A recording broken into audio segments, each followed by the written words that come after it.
to bring out the healing energy that we have inside of us that not only helps the person we're exchanging with, but it comes back to us tenfold. That's how we've got to start seeing the power of touch as it relates to healing. And that's why reflexology, I say, lays the foundation. It's the bridge work. It's the bridge to get you to the other side.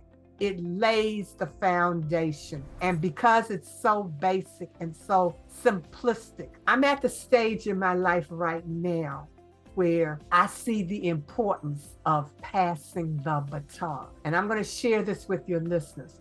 We've got to stop making it so hard for our young people to receive healing. When we get stressed out, we know what to do to relieve stress, but we're not sharing that information with our young people. And one of the things I do is I teach young people between the ages of 10 to 18 how to use reflexology as a stress relieving tool they can put in their tool bag. And I do this for the purpose of not do as I say. I'm going to teach you some basic techniques, but I'm doing this for you to find a way can use this to heal, to relieve stress, to relieve pain, and change how you normally touch. Because when you do those things that are violent, when you do those things that are that's a form of touch, but that's touch in a negative way.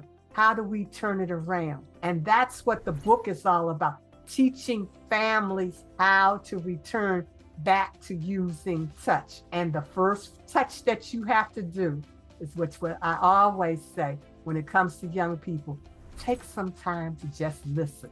You don't have to agree with what they're saying, but just listen, because you'll learn so many things that you didn't even know was on their mind, because now they are being more open with you. And that's how we start returning touch as a healing tool for our family.